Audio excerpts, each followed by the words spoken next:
स्तुन्वन्ति दिव्यैस्तवैर्वेदैः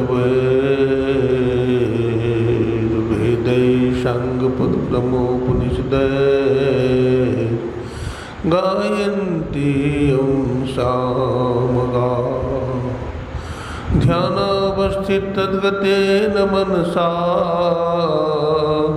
पश्यन्ति यं योगिनो यस्यान्तं न विदुः सुरासुरगणा देवाय तस्मै नमः। ध्यानमूलं गुरुर्मूर्ति पूजामूलं गुरुपदम्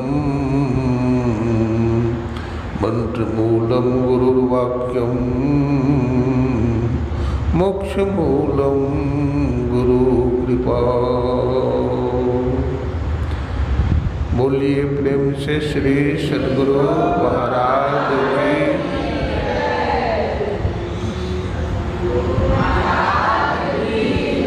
श्री सद्गुरु महाराज की।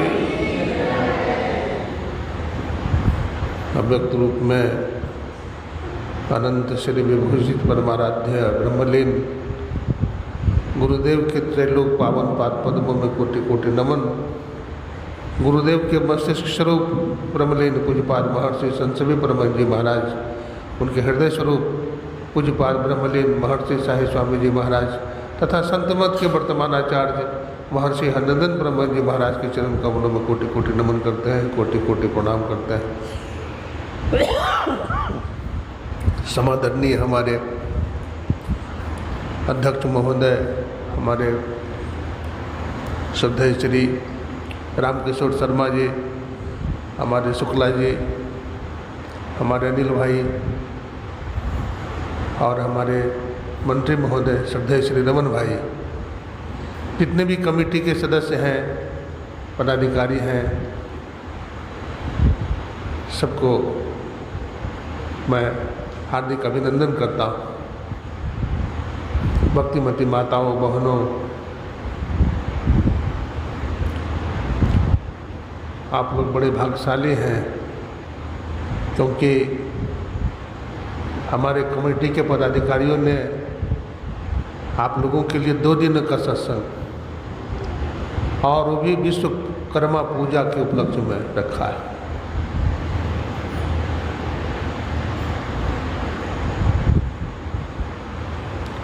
संसार का हर आदमी सुख चाहता है, शांति चाहता है। किसी से भी पूछिए, पशु पंछी से पूछिए आप क्या चाहते हो, तो वो भी आंख बंद कर लेगा। हाँ, बोलेगा नहीं कुछ, लेकिन आंख बंद कर लेगा। आंख बंद करना शांति का प्रतीक है। तो हर आदमी शांति चाहता है, हर आदमी दुख चाहता है।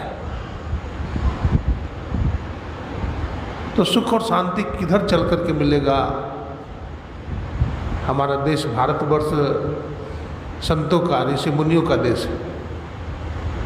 हमारे देश में बहुत सारे पर्व त्यौहार हैं। हमारे आदरणीय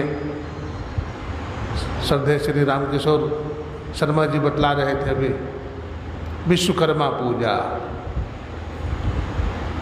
विश्व करोति इति विश्वकर्मा, जिन्होंने विश्व का सृजन किया वो विश्वकर्मा। इसके संबंध में प्रातःकाल सत्संग में मैंने विशद रूप से वर्णन किया था। हमारे इतने पर्व त्यौहार हैं हमारे देश में, क्यों? ये पर्व त्यौहार के माध्यम से हम लोग बहुत सारे पूजा करते हैं, उपासना करते हैं, उपवास करते हैं, तो इससे भी हमारा जीवन में लाभ होता है। ईश्वर के प्रति, भगवान के प्रति हम समर्पण करते हैं, तो इससे भी हमारा अंतःकरण पवित्र होता है। मैं कह रहा था हर आदमी आज भयभीत है, न डरा हुआ है। हर आदमी को भय है, हर आदमी टेंशन में है, हर आदमी चिंता में है। मेरा क्या होगा, मेरा जीवन कैसे चलेगा। चूहा को देखिए तो बिल्ली के डर से भागा जा रहा है, न बिल्ली को देखिए तो कुत्ता का डर है, कुत्ता के डर से भागा जा रहा है। कुत्ता को देखिए तो शेर के डर से भागा जा रहा है। शेर को देखिए तो आदमी के डर से भागा जा रहा है। आदमी को देखिए तो यमराज के डर से भागा जा रहा है। कोई भी आदमी आज स्थिर नहीं है, हर आदमी भयभीत है। काल का डर हर को है। हमारे गुरु महाराज ने कहा, काल मुख से निमुख भागो, ध्यान के बल भाई रे, ऐसे अवसर खोई हो तो रोई हो पछताई। काल के मुख से निकलना है तो कैसे निकलोगे, कैसे भागोगे भाई? ध्यान के बल भाई रे। ध्यान ही एक रास्ता है जिस रास्ता से हम काल के मुख से भाग सकते हैं। काल अचानक मारसी ज्यों तीतर को बाज। काल बड़ा बुद्धिमान है, बड़ा शक्तिशाली है। वो पकड़ लेगा, भाग नहीं पाएंगे। जैसे बाज पंछी तीतर को पकड़ लेता है, एक बार में पकड़ता है, झपट्टा मार लेता है।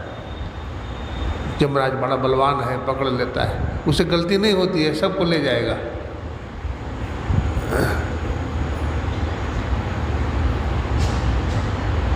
आज विश्वकर्मा पूजा है। ये विश्व को बनाने वाले जो विश्वकर्मा हैं, ये किनके पुत्र हैं बताया था। बृहस्पति की जो बहन है ब्रह्मचारिणी, उनका विवाह प्रभास से हुआ था। अष्ट वसुओं में से प्रभास भी एक वसु हैं, उनसे इनका विवाह हुआ था। अब प्रभास के जो पुत्र विश्वकर्मा हुए, वैसे तो हमारे धर्म ग्रंथ में और भी बात मिलती है कि ब्रह्मा के मानस पुत्र बताया गया विश्वकर्मा को। खैर उधर जाना नहीं है। तो ये जो विश्वकर्मा हैं, जिन्होंने विश्व को बनाया है, बड़ा विलक्षण बनाया है। एक कवि ने लिखा, जब गौर से तुम देखोगे इस सृष्टि की अंगड़ाई को तो बात बात में पाओगे उस ईश्वर की चतुराई को। बड़ा चतुर है परमात्मा। विश्वकर्मा ने अपना, जिस तरह से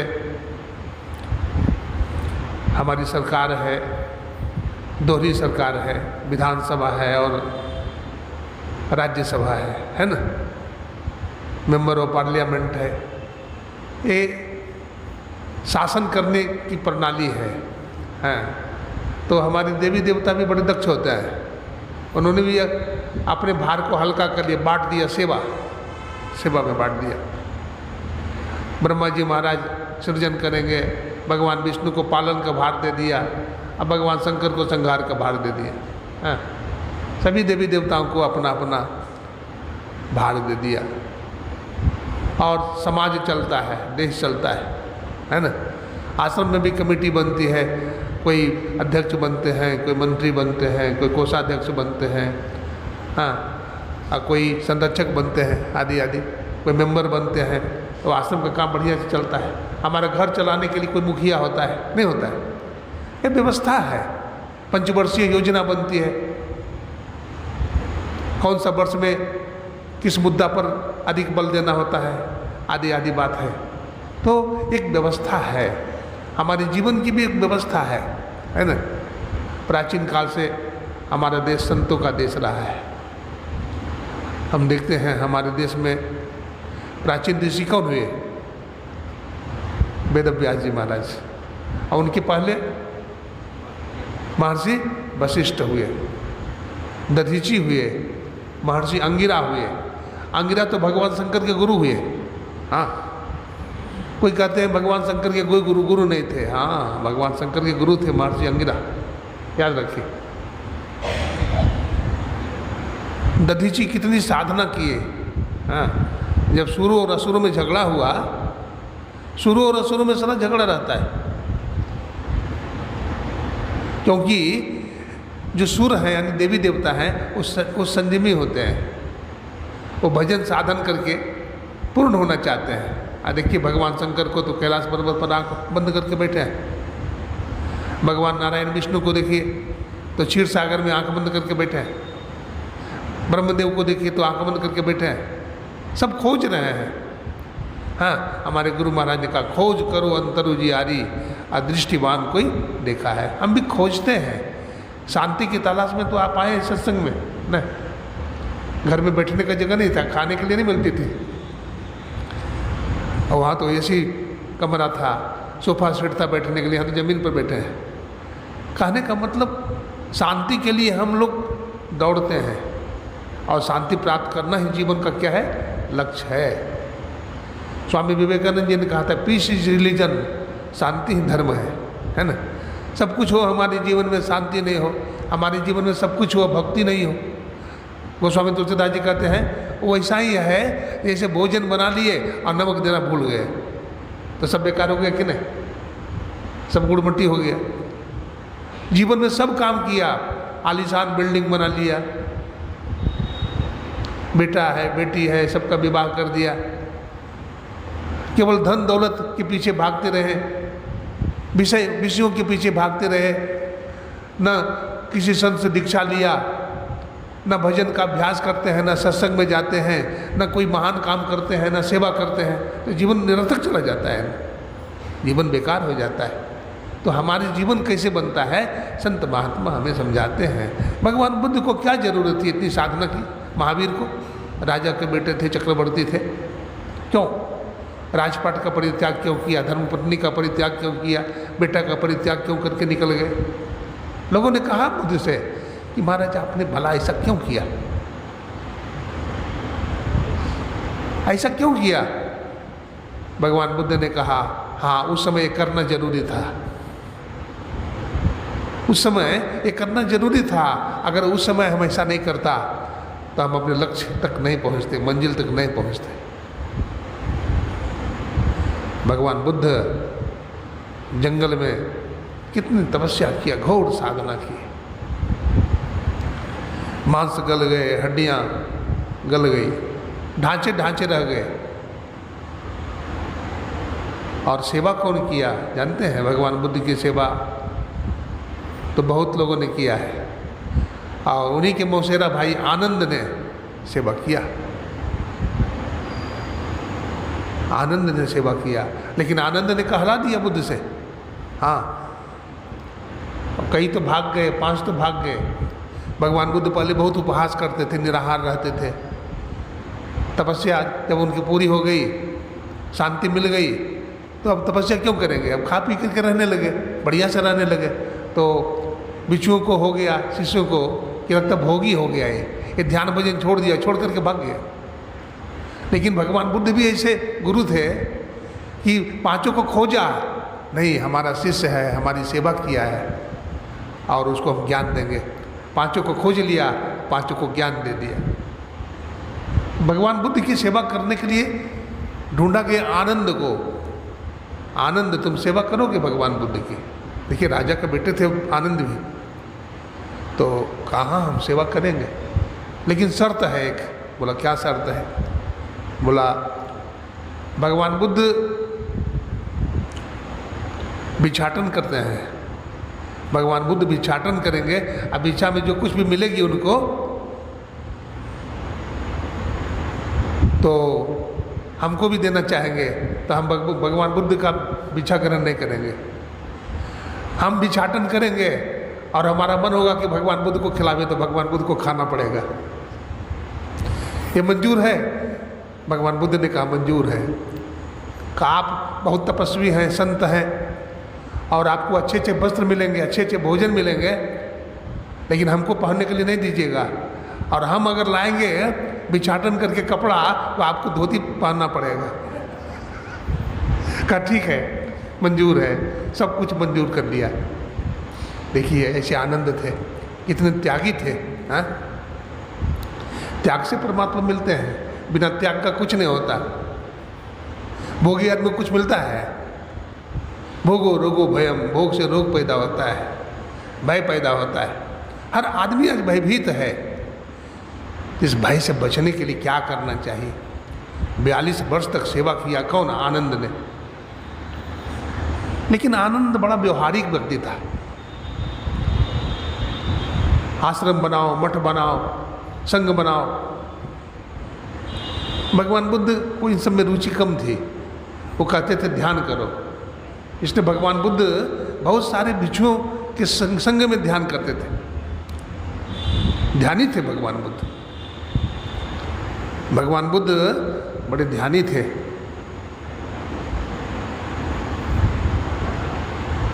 एक बार भगवान बुद्ध भिक्षु संघ के साथ ध्यान कर रहे थे जेतवन में। तो भगवान बुद्ध का एक शिष्य था, कपड़े का होलसेलर था। 10,000 बैलगाड़ी पर कपड़ा लोड करके जा रहा था बनारस बेचने के लिए। और सबसे पीछे वाला गाड़ी पर बैठा हुआ था। मन में सोचते जा रहा था, इन सारे कपड़ों को बेचूंगा अधिक से अधिक मूल्य में, और जो प्रॉफिट होगा, लाभ होगा, उसे बनारस में कपड़े का फैक्ट्री खोलूंगा। सोचता जा रहा था। भगवान बुद्ध की जब आँख खोली तो कहा, आनंद, इस रास्ते से अनाथपिंडक गुजरा है, बुलाओ। तो गया बुलाने के लिए कि बुद्ध भगवान बुला रहे हैं आपको। तो बड़ा खुश हुआ कि गुरु महाराज ने याद किया है। आए, प्रणाम किए श्री चरणों में। कहा, अनाथपिंडक तुम कहाँ जा रहे हो? कहा, भंते आप जानते हैं मैं कपड़े का होलसेलर हूँ, कपड़ा का व्यापारी हूँ, व्यापार करने जा रहा हूँ। तो तुम मन में क्या सोच रहे थे? बोला, भंते मन में सोच रहा था कि इन सारे कपड़ों को अधिक से अधिक मूल्य में बेचूंगा, अधिक से अधिक लाभ होगा। जो लाभ होगा तो बनारस में कपड़े का कारखाना खोलूँगा। भगवान बुद्ध मुस्कुराए, बोले, आनंद, बोले, अनाथपिंडक, क्या तू बनारस पहुंच सकेगा? नहीं, तू बनारस नहीं पहुंच सकेगा। 6ठे दिन तुम्हारी मृत्यु हो जाएगी, और तुम्हारा ये जो कपड़ा है ना 10,000 बैलगाड़ी पर, इसको चोर बदमाश लूट लेगा। अब तो थर थर काँपने लगा। मतलब भगवान हमारा मार्ग प्रदर्शित करें, हमें रास्ता बतावे, हमें समझ में नहीं आ रहा है मैं क्या करूं। भगवान बुद्ध ने कहा, हमारी बात मानोगे? बोला, हाँ। अनाथपिंडक, तुम्हारा पुण्य थोड़ा है, तो अपने जीवन में पुण्य थोड़ा किया है। हमारा विचार है तुम्हारा जिंदगी का जो 6 दिन बचा है, ध्यान कर, सत्संग कर, इससे तुम्हारा कल्याण होगा। मान गया और भगवान बुद्ध के साथ ध्यान किया, सत्संग किया। 6ठा दिन वो बैठा हुआ था। बैठे बैठे क्या हुआ, उसका सिर लुढ़क गया, झुक गया नीचे और शरीर छूट गया। भिक्षु लोग दौड़े, अनाथपिंडक मर गया, अनाथपिंडक मर गया। भगवान बुद्ध आए। भिक्षुओं ने पूछा कि महाराज मरकर कहाँ गया अनाथपिंडक? तो कहा, देखो, अनाथपिंडक मर करके तावस्तिंस लोक चला गया है। तावस्तिंस का मतलब स्वर्ग लोक होता है। मर करके तावस्तिंस लोक पाली भाषा में है, तावस्तिंस चला गया है। देखिए, 6 दिन संतों का संग किया, भजन किया गुरुमुख होकर के, तो 6 दिन में स्वर्ग लोक चला गया। जन्म जन्म मुनि जतन कराही, अंत राम मुख आवत न है। जन्म जन्मांतर हमारे ऋषि मुनि तपस्या करते थे। बतलाते हैं भगवान राम जब आए त्रेता युग में, हैं, जंगल में पहुँचे तो ऋषि मुनि आशा लगाए बैठे थे, हैं, कि भगवान राम हमारे कुटिया पर आएंगे। लेकिन सबके कुटिया पर गए भगवान राम? सबके कुटिया पर नहीं गए, लेकिन माता सबरी के कुटिया पर भगवान राम चले गए, बिना बुलाए ही चले गए। हाँ, दुर्योधन की मेवा त्यागी, साग विदुर खाए, जग में ऊंची प्रेम सगाई। भगवान चले गए। कैसी माता सबरी, हाँ, की भक्ति थी, क्या मांग था। हम लोग क्या क्या मांगते हैं, हाँ, क्या मांगते हैं? परमात्मा से धन मांगते हैं, पद मांगते हैं, प्रतिष्ठा मांगते हैं, बेटा की शादी हो जाए, बेटा को नौकरी लग जाए, आदि आदि मांग करते हैं। लेकिन परमात्मा से क्या मांगे? कबीर साहब क्या कहते हैं? क्या मांगू कुछ स्थिर न रही, देखत नैने चलो जग जाई, 1 लाख पूत 1.25 लाख नाती, और जा रावण घर दियो न बाती। कहते हैं क्या मांगे? सब तो नश्वर है, सब तो नासवान है, मांगे क्या? तो परमात्मा को मांगिए, ईश्वर को मांगिए, सब मिल जाएगा। जैसे 1 रुपया होता है तो 1 रुपया में 100 पैसा होता है, नहीं होता है? 1 पैसा, 2 पैसा, 3 पैसा, 4 पैसा, 50 पैसा, 80 पैसा, 99 पैसा, 100 पैसा का 1 रुपया होता है। ठीक उसी तरह से एक को मांग लेंगे तो सब मिल जाएगा। एक ईश्वर की भक्ति करें हम, भक्ति तात अनुपम सुख मूला, मिल है जो संत हो ही अनुकूला। भक्ति सुख की जड़ है। 42 साल तक सेवा किया, आनंद की बात बता रहे थे। लेकिन भगवान बुद्ध एक दिन कहते हैं, आनंद आज मैं अपना शरीर छोड़ूंगा। कांपने लगा, बोला भंते आप शरीर छोड़ देंगे? बोला हाँ, अब मैं शरीर छोड़ दूंगा, हमारी आयु पूरी हो गई है। कहा हमारा तो कुछ नहीं हुआ महाराज, और आप जा रहे हैं। रोने लगा। भगवान बुद्ध ने कहा कि देखो आनंद, मैं तुमको बहुत समझाया था कि भजन करो, लेकिन तुम मानता नहीं था। तू दिन रात हमको समझाते रहता था, महाराज इधर मत बैठो, इधर चींटी है, इधर मत सो, इधर मच्छर काटेगा। मैं तुमको बहुत समझाता था भजन करो, निर्वाण को प्राप्त करो, लेकिन तू सुनता नहीं था, तू हमें को ज्ञान देता था। अब तो देखो आनंद, हमारा शरीर गिरेगा और तुम्हारी आसक्ति गिरेगी, तुम्हारा मोह टूटेगा, तू भजन में लगेगा और परमात्मा को प्राप्त कर लेगा। ऐसा ही हुआ। भगवान बुद्ध का शरीर छूटा और आनंद निर्वाण को प्राप्त कर लिया। भगवान बुद्ध के बहुत सारे शिष्य हुए। एक मंजूश्री हुए, मंजूश्री। भगवान बुद्ध मंजूश्री को बहुत चाहते थे। भगवान बुद्ध बतलाते हैं, मंजूश्री स्थित प्रज्ञ हो चुके थे।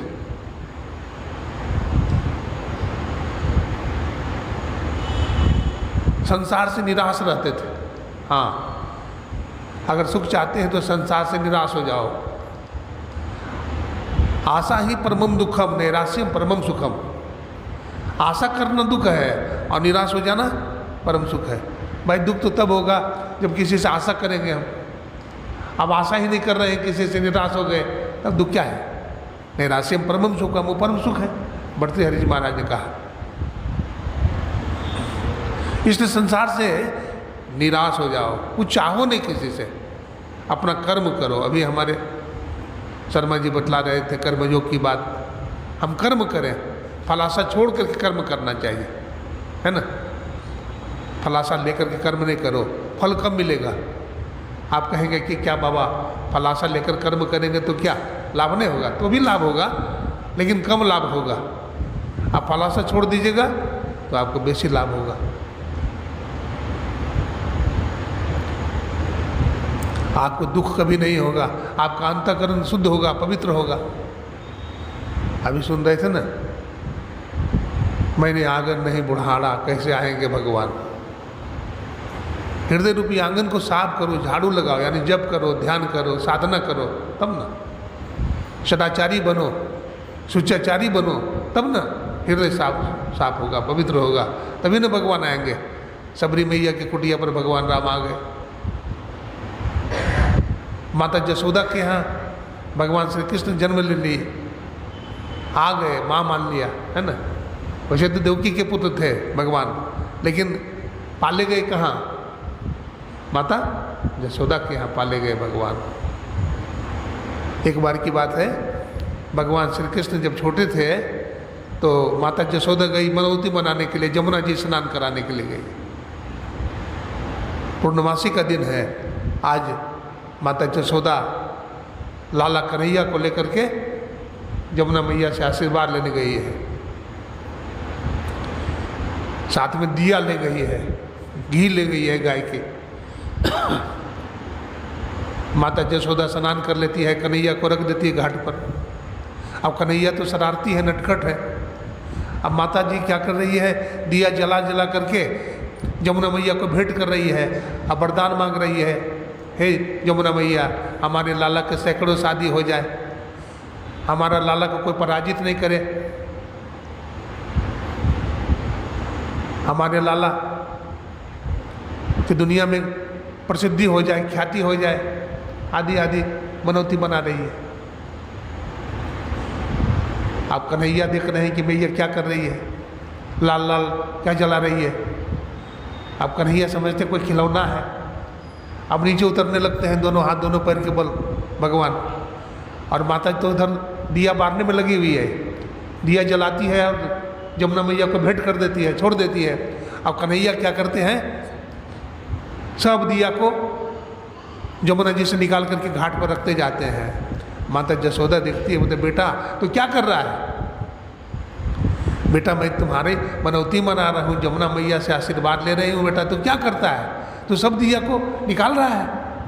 बोला माँ ये दिया हमारे सामने बहता जा रहा है, ये अपने सामने कैसे बहने दूंगा।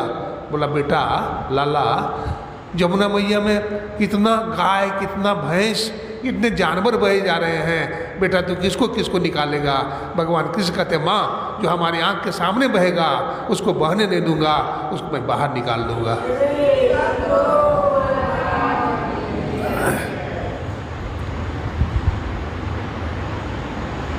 दो तरह का अवतार होता है, संत का अवतार होता है, भगवंत का अवतार है, दोनों कल्याणकारी है।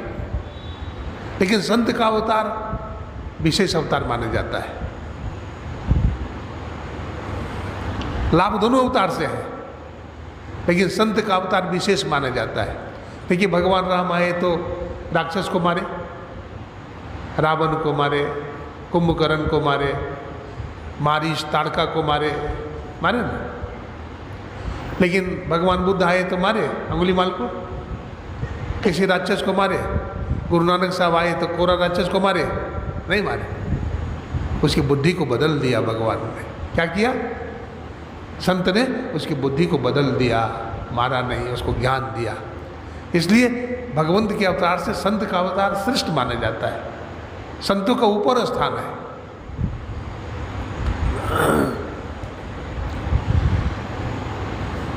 मंजूश्री की बात कर रहा था, है ना। मंजूश्री बड़े ही साधनशील थे और भजन करते करते करते करके जिनकी सूरत ऊपर लग जाती है ना। गुरु महाराज पदावली में लिखते हैं, सूरत ठहरानी रहे आकाशा और तिल खिड़के में निष्दिन बासा। साधक को अधिक से अधिक जाप करना चाहिए, क्योंकि जब तक हम जाप नहीं करेंगे तब तक हमारा मन काबू में नहीं आएगा, हमारा अंतःकरण मलिन रहेगा, विषय वासना सताता रहेगा। इसलिए साधक को एक आसन से बैठ करके गुरु के द्वारा जो प्रदत्त मंत्र है उसको जपना चाहिए। जितना देर तक हो सके आप उसको जपिए। अगर 6 महीना भी ये काम अगर करते हैं तो आपको बहुत लाभ हो जाएगा, आपका आसन सिद्ध हो जाएगा। ध्रुव जी महाराज जब गए ना तपस्या करने के लिए तो सबसे पहले आसन सिद्ध किया। अपने भोजन को साधा नहीं, पहले भोजन करते थे, भोजन छोड़ा, फिर कंदमूल फल खाने लगे, फिर कंदमूल फल छोड़ा, फिर पानी पी के रहने लगे, फिर पानी पीना भी छोड़ दिया, वायु का आहार करके रहने लगे। तब अपने 6 महीना में भगवान नारायण प्रकट हो गए। 6 महीना में भगवान को प्रकट होना पड़ा। देखिए, और क्या कहा भगवान, मैं तुम्हारा दर्शन करने के लिए आया हूँ। देखिए, दर्शन देने के लिए नहीं, भगवान भक्त का दर्शन करने आते हैं।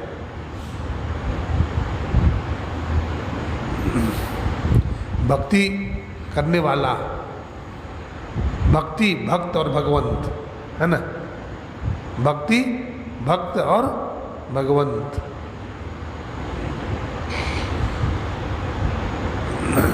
भक्ति स्वतंत्र सकल सुख हानि, अबिनु सत्संग न पावे प्राणी।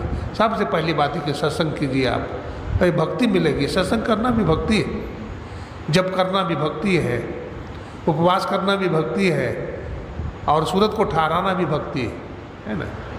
दृष्टि को ठहराइए, एक आसन से ज़्यादा देर तक बैठिए, खान पान को संभालिए, तब होगा। बेसी खाइएगा नहीं होगा। घनो खाए तो कल्प झल पे, घनो खाए सो रोगी, थोड़ो खाए तो कल्प जल पे, घनो खाए सो रोगी। और गोरखनाथ जी महाराज कहते हैं, खाए भी मरिए अन खाए भी मरिए, गोरख कहे पोता संजीवी ही तरिए। संयम से खाइए, मध्यम मार्ग अपनाइए। भगवान बुद्ध ने मध्यम मार्ग अपनाया। रात में कम खाइए, तब सुबह में आँख खुलेगी नहीं भजन करने के लिए। रात में कम खाइए। महात्मा गांधी अपने रसना को बस में करने के लिए नीम की चटनी खाते थे। अब नीम का चटनी क्यों खाएंगे भाई? तो जिब्बिया को काबू में करने के लिए। मन मारो तन बस करो, साधो सकल शरीर, अफिकर फार कसनी करे, ताका नाम फकीर। मंजूश्री स्थिर हो गए थे, इसलिए भगवान बुद्ध मानते थे। बतलाते हैं जब भगवान बुद्ध ने शरीर छोड़ दिया ना, तो सब लोग रो रहे थे, सब लोग भगवान बुद्ध के पास भीड़ लगाए, लेकिन मंजूश्री नहीं गया। मंजूश्री स्थिर होकर के एकदम बैठे हुए, जड़ होकर के, जैसे पत्थर की मूर्ति हो। तो लोगों ने कहा कैसा है, भगवान बुद्ध का से सही रोता भी नहीं है, ये भगवान बुद्ध के पार्थिव शरीर के पास भी नहीं गया, कंधा भी नहीं लगाया, ये कैसा भिक्षु है। लेकिन उसको ज्ञान हो गया था। भगवान बुद्ध कहते थे कुछ सीखना हो तो मंजूश्री से सीखो। हाँ, स्थिर हो गए थे। चित स्थिर चंचल मन थाका, पांचों का बलहारा, भयाजी हरि रश्मि मतवारा। चित्त स्थिर हो गया। अब द्वैत रहा नहीं, द्वैत का दीवार गिर गया। अब किससे मिलने के लिए जाएंगे? भगवान बुद्ध ना तो जन्म लिए थे, ना तो मरे हैं। भगवान बुद्ध अभी भी उसी तरह बैठे हैं। ये ज्ञान हो गया। ये स्वरूप का ज्ञान है। ये क्या है? अपना ज्ञान है, स्वरूप का ज्ञान है। ये ज्ञान से ही परम मुक्ति मिलती है। ज्ञान ज्ञाता ज्ञेय, ध्यान ध्याता ध्येय, प्रमाण प्रमाता प्रमेय, सब एक हो जाता है, वहाँ कुछ नहीं रहता। एक वेदांती ने कहा, मेरा सतचित आनंद रूप कोई कोई जाने रे, मेरा सतचित आनंद रूप कोई कोई जाने रे। आगे लिखते हैं, पंचकोश से मैं हूँ न्यारा, पंच तत्व से मैं हूँ न्यारा, मैं हूँ अद्वैत स्वरूप कोई कोई जाने रे, मेरा सत्यचित आनंद रूप कोई कोई जाने रे। हम क्या है? कहते सत्यचित आनंद स्वरूप है। महर्षि वेदव्यास जी महाराज भागवत लिखते हैं तो क्या लिखते हैं? पहला श्लोक, सच्चिदानंद रूपाय विश्व उत्पत्त्यादि हेतवे तापत्रय विनाशाय श्री कृष्णाय वयम नुमः। सच्चिदानंद रूपाया, मैं उस सत्यचित आनंद रूपी परमात्मा को नमस्कार करता हूँ, जिन्होंने संसार का सृजन किया है, सृजन का पालन करते हैं और संहार करते हैं। उस परमात्मा को हम नमस्कार करते हैं। तो पंच तत्व से मैं हूँ न्यारा, पंच कोश से मैं हूँ न्यारा, मैं साक्षी। चांदों में भी ओज हमारा, सूरज में भी तेज हमारा, मैं हूँ अद्वैत स्वरूप कोई कोई जाने रे। तो हम क्या है? अद्वैत स्वरूप है। अपने स्वरूप को जानना। शंकराचार्य महाराज ने कहा, स्वरूपानाम अनुसंधान में भक्ति। अपने स्वरूप को जानना भक्ति है। सब कुछ जाना, अपने स्वरूप को नहीं जाना। अपना स्वरूप को जानिए, लेकिन स्वरूप का ज्ञान कैसे होगा? दृष्टि को टिकाइए। जप की बात सुन रहे थे, जाप कीजिए और अपने इष्ट का मानस ध्यान कीजिए, है ना। मानस जप के बाद हम लोग मानस ध्यान करते हैं ना, मानस ध्यान कीजिए। अपने चित्तवृत्ति को एकाग्र करिए, स्थिर करिए। गुरु मूर्ति हृदय बसाए, जो इच्छा है सोई फल पाए। इसलिए एक आसन से ज़्यादा देर तक बैठ करके टकटकी लगा करके देखिए। ध्यानाभ्यास करो सद सद ही, चातक दृष्टि बनाई हो, लखत लखत छवि बिंदु प्रभु की, और ज्योति मंडल धसे धाई हो।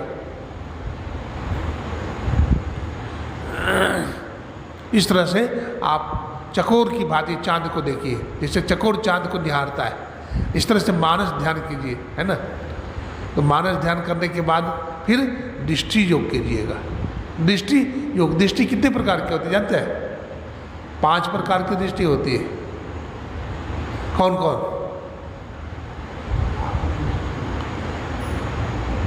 कौन कौन सी दृष्टि होती है बोलिए? हाँ, एक होता है जागृत की दृष्टि, है। अभी हम जगे हुए हैं तो सब कुछ देख रहे हैं, इतने लोग बैठे हुए देख रहे हैं ना, इतने लोग बैठ करके सत्संग सुन रहे हैं। ये जागृत की दृष्टि है।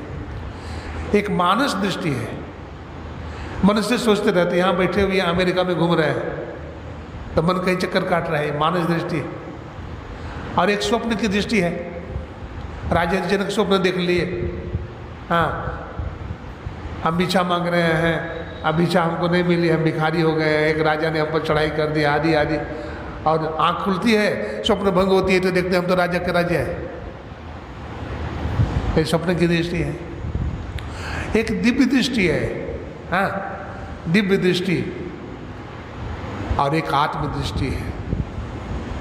ये क्या है? आत्मदृष्टि है। हमारे गुरु महाराज ने दिव्य दृष्टि के बारे में लिखा है, दृष्टि योग अभ्यास अति ही करत ही करत, आ कपनी सहजे छूटे प्रौढ़ हो गई सूरत, दिल दरवाजा टूटे नजर की जोर से, अरिहारे में ही लगे टकटकी खूब जोर बर जोर से।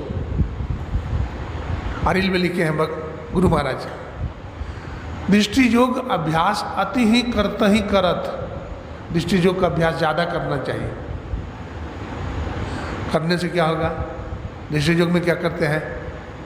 सिद्धासन में बैठते हैं, शरीर गर्दन मस्तक को सीधा रखते हैं, आसन में हिले ख्याल रखते हैं, अब बिल्कुल सामने में देखते हैं, अंधकार में देखते हैं, है ना। भगवान कृष्ण इसको नासाग्र ध्यान कहा 6ठा अध्याय में, है नासाग्र ध्यान कहा। इसी को भगवान बुद्ध ने शून्य ध्यान कहा है।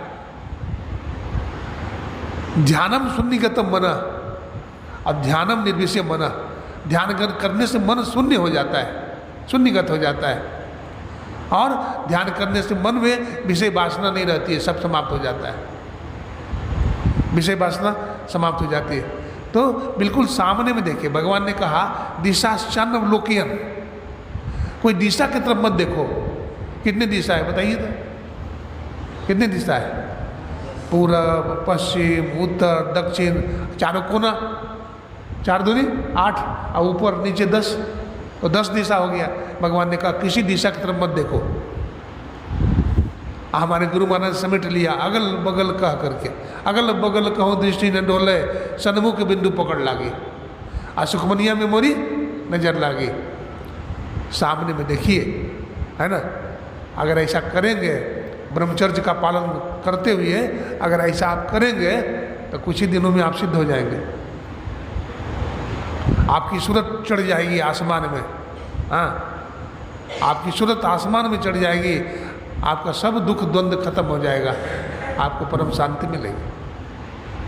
और ऊपर जाएंगे, संप्रज्ञा समाधि लगेगी, और फिर असंप्रज्ञा समाधि लग जाएगी। चित्तवृत्ति जो है, मन बुद्धि चित्त अहंकार सब नीचे लौट जाएगा, हाँ।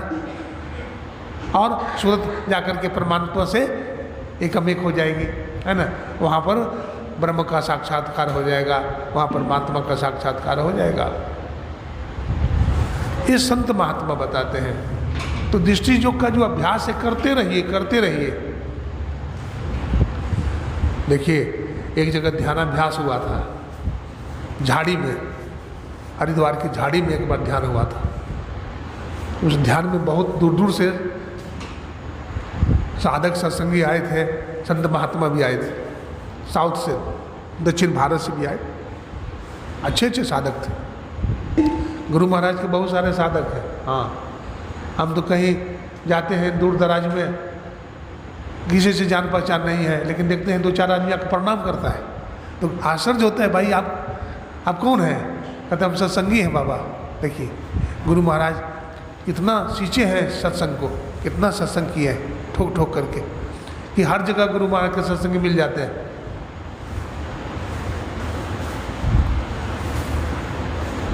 क्या कर रहा था? दक्षिण भारत से आया था साधक एक। तो जब ध्यानाभ्यास चलता है तो 1-2 वॉलंटियर होता है, जो साधक ध्यान करने के समय में औंघता है तो उसको जगाता है, भाई ठीक से बैठो, सीधा होकर के बैठो, तन करके बैठो, है। तो शाम का ध्यानाभ्यास था, संध्याकालीन, तो टॉर्च जला रहा था।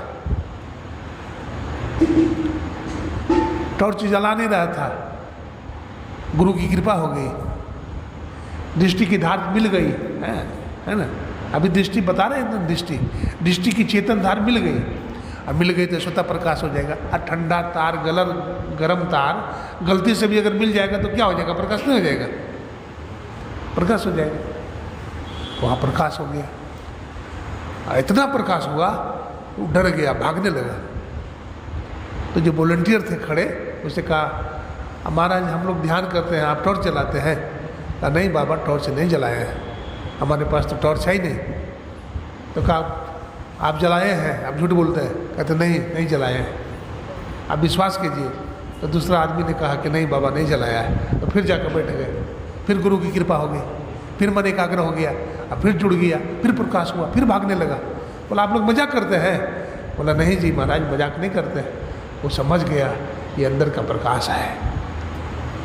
आप बैठिए, है ना, आप बैठिएगा तब ना कुछ मिलेगा, नहीं बैठिएगा तो कुछ नहीं मिलेगा। इसलिए एक आसन से अधिक देर तक बैठिए। मन भागता है लेकिन भागने दीजिए। अजी फलाना काम है, चिल्लाना काम है, आपका सब काम बनेगा ध्यान में, समझिए। हाँ, सब काम ध्यान से बन जाएगा आपका। आप कहेंगे बाबा सब काम बन जाएगा, रोटी मिल जाएगी। हाँ रोटी भी मिल जाएगी, रोटी भी मिल जाएगी, कपड़ा भी मिल जाएगा और शांति भी मिल जाएगी। इतना विश्वास रहेगा तब। बिनु विश्वास भगति नहीं, गोस्वामी तुलसीदास जी कहते हैं बिनु विश्वास भगति नहीं, तही बिनु द्रवहि न राम, और राम कृपा बिनु सपने ही जीवन लहि विश्राम। देखिए गुरु नानक साहब थे, तो गुरु नानक साहब के साथ बाला मर्दाना रहता था। बाला और मर्द बड़ी सेवा करता था, बड़ा गुरु भक्त था। बाला तो हिंदू था, अब मुसलमान था। कौन? मर्दाना। संत के पास जाति पाति का कोई महत्व नहीं होता है। संत तो भावना देखते हैं, भाव देखते हैं। बड़ी सेवा करता था। गुरु नानक साहब चले गए वीरान जगह में, एकदम सुनसान जगह में सत्संग करने के लिए। अब वहाँ कोई गांव नहीं है, कोई मंडी नहीं है। अब भूख लग गई मर्दाना को, कहा गुरुदेव भूख लगी है। बोला बेटा थोड़ा दूर और चलो। थोड़ा दूर और गया, थक गया। बोला और चलो थोड़ा दूर। बोला कि गुरुजी आपके साथ भी इतना हम कष्ट थोड़े उठाएंगे, हम अकेले ही ठीक है। रमता राम अकेले चला गया। गुरु नानक साहब बहुत समझाया, बाला ने भी मनाया लेकिन नहीं माना, अकेले चल दिया। परिणाम क्या हुआ? जंगल में एक राक्षस था, कोरा राक्षस। वो एक शिकार को रोज पकड़ता था। पकड़ लिया, अब पकड़ लिया और उसको क्या किया? स्नान कराया, नया कपड़ा पहनाया, गले में फूल की माला डाला, दुर्गा जी के पास ले गया बलि देने के लिए। दो काम करता था, या तो बलि दे देता था या तो पकौड़ा बनाता था। तो सोचा ही बड़ा सुंदर इसका पकौड़ा ही बना लेंगे। वो जिंदा क्या किया? बेसन में डुबा दिया।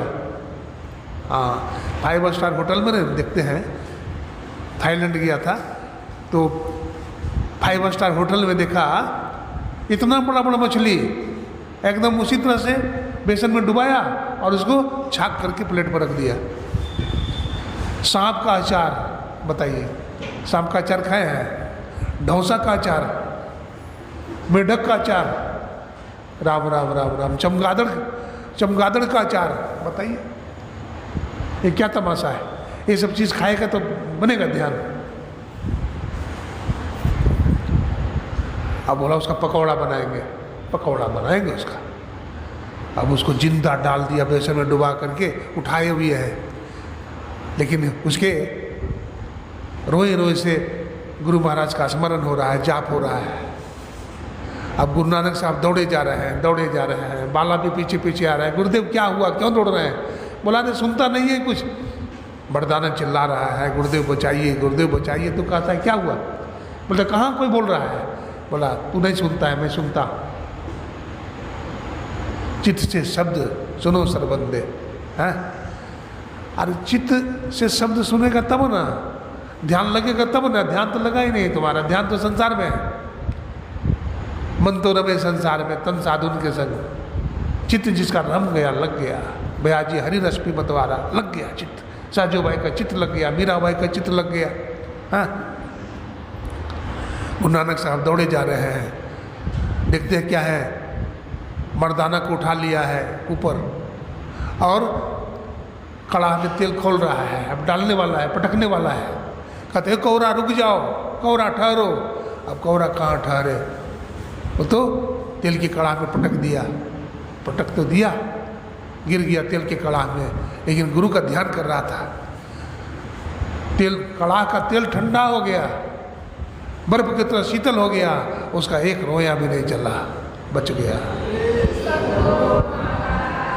जाके शीश पे हाथ गुरु के, बाल न बाका होई, जो जग बैर करे तो बहु तेरा, तासो हानि न हो। तो इस तरह से ध्यान कीजिए, सत्संग कीजिए, पंचपाप से अपने आप को बचाइए। आज विश्वकर्मा पूजा है। देखिए विश्वकर्मा पूजा, जो विश्व को बनाने वाले भगवान है। मैं कह रहा था लंकापुरी का निर्माण किसने किया था? विश्वकर्मा जी महाराज। और भगवान श्री कृष्ण कहाँ रहते थे? द्वारकापुरी। द्वारकापुरी भी बनाया था किसने? हाँ, विश्वकर्मा जी महाराज। भगवान शंकर का त्रिशूल और भगवान विष्णु का सुदर्शन चक्र भी बनाया था विश्वकर्मा जी। हस्तिनापुर का भी निर्माण विश्वकर्मा ने किया था। तो ऐसे जो विश्वकर्मा है, संसार का सृजन करने वाले परमात्मा हैं, हम उनको भूल जाते हैं तो संसार में दुखी हो जाते हैं। इसलिए हम ईश्वर को, गुरु को याद रखें, गुरु को शीश पे राखिए। चलिए आज्ञा मान, कह कबीरता दास को 3 लोक महीना। सबका विश्वकर्मा पूजा सफल हो। मैं आप लोगों को बहुत बहुत साधुवाद देता हूँ, गुरु महाराज के श्री चरणों में नमन करता हूँ, आप लोगों को भी नमन करता हूँ और अपनी वाणी को विराम देता हूँ। बोलिए प्रेम से।